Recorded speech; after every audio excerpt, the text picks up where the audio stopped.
just came back from a 2-hour session on court and my feet are feeling super fatigued, super tired. Yonex Comfort Z3 is a shoe advertised for comfort, is on the heavier side, it's on the bulkier side. I'm Aske from Badminton. As usual, I bought this shoe with my own money to give you an unbiased, unsponsored review. I'm a recreational player that prefers longevity and cushioning. I've tested this shoe on court for 30 hours doing drills and games. Let's dive into the review.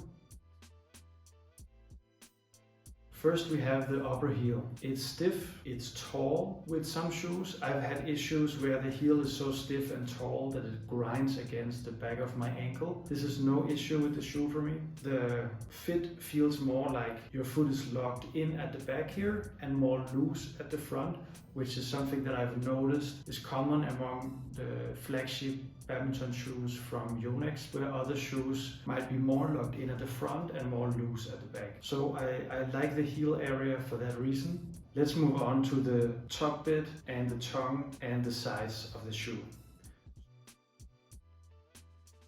This shoe is meant to be heavier and hotter, or at least that's usually the case with shoes in the supportive category. And so the weird part is that with similar shoes, I tend to feel that they are bulkier and heavier. I don't notice that with this shoe as much. It doesn't feel hot, especially the sides seem to be thin and have some kind of ventilation. Both the sides and the upper feel stiff, similar to what I noticed with the heel, which is nice because you feel it on the arch of your feet as you're playing and it feels like, again, you're locked in. So it's a nice touch without being too much. And whereas stiffness might sound like a negative thing, I see it as a positive thing here. The Yonex Comfort Z3 has the most annoying tongue of all the badminton shoes I've tested so far, simply because it keeps sliding down to the side here during every game, and almost between every rally I have to move it back up, and it doesn't matter if I'm tying my shoes loose or really tight or somewhere in between. With that in mind, there isn't much else to comment on in this area, so let's move on to the toe box. So the toe box is especially important when we're launching and we're doing hard stops, especially when we're under pressure, we're late to the shuttle, and maybe the foot is pushing against the front of the toe box, so it's nice to have some padding and some cushioning. Basically, when I look at the toe box, I look at the front, the top and underneath the toe box, because sometimes my feet get fatigued underneath the toes or on the side of the toes. And now this is again a heavier shoe. It's the name suggests comfort, so you would assume that this one is pretty well covered in. However, that is not the case. My toes right now are super fatigued, super tired, and this is not something that I usually experience with most badminton shoes that I test. So this Yonex Comfort Z3 has a bit of what feels like padding and cushioning at the front, but none at the bottom and at the top, or at least that's what it feels like. It just feels super stiff in the toe box and barely any cushioning. So if you're someone who values that, I cannot recommend the shoe for you. Let's move on to the midsole here.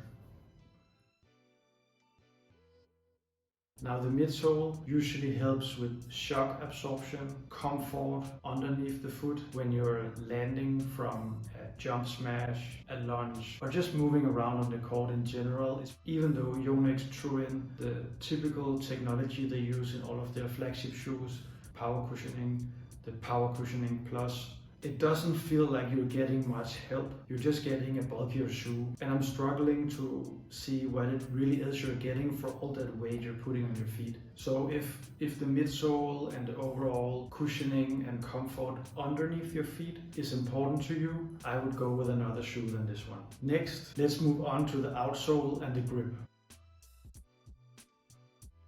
So the Comfort Z has the Yonex radial blade sole grip, which is the grip they put on their newest flagship models, and this is the best grip that I've played with among all the badminton shoe brands. It's the most gluey, it's the most sticky, it just feels the best when you're playing with it. So that's great, not much to comment on there. Now we have the carbon plate in the shoe, as we can see here, and the outsole is not connected as you see in more injury preventive shoes, where it's connected as a one piece here. On this shoe it's in 2 blocks, which I believe gives more flexibility in terms of your landings, whereas a one piece will give you more stability, but I think also can be slower in terms of your movement as you're moving after the landing.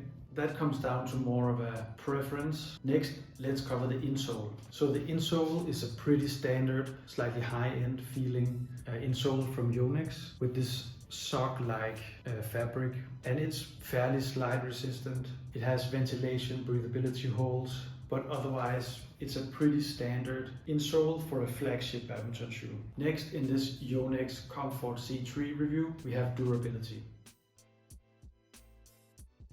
I've played with this shoe for 30 hours on court, so I'm not able to test durability until the end of this shoe's life. Instead, I have a few indicators to look at to give us a quicker sense of the durability in the shoe. And so the first one is when you're lunging on the non-racket foot. I have something that I call the lunge tear, which is this bit here, where as that bit is grinding against the floor when we're lunging and breaking our movement. If we compare against this all-round shoe from Victor called the 970 Ace, we see the lunge tear here. There's a bit of a tear both here and on the Victor shoe. This is in fairly good shape and it looks fairly similar. For the Yonex shoe, this looks pretty much in line with what I would expect. Pretty standard durability. And you can see here that they have this extra padding to help with that tear. Now moving on, there's a second tear that I look at. Also on the non-racket foot, on the outsole, you can see this looks perfectly normal. There's no tear. Now if you compare, you can see here how it's coming off, and you definitely feel the difference on court. Next, let's move on to the verdict of the Comfort Z3.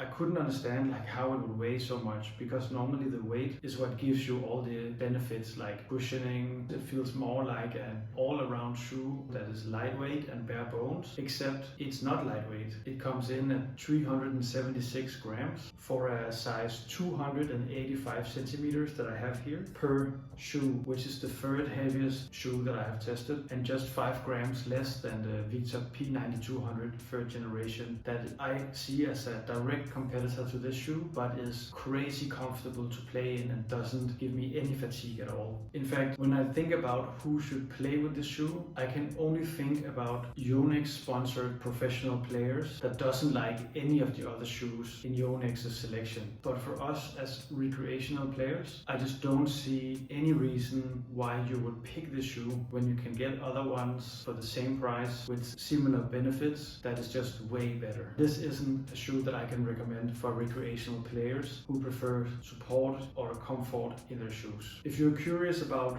the ratings for each area of this shoe, I have those on the blog in the text review, along with comparisons against other similar shoes head to head, and I think there are some of those you might like better than this one. I'm Aske from Beast Badminton, and I'll see you in the next one.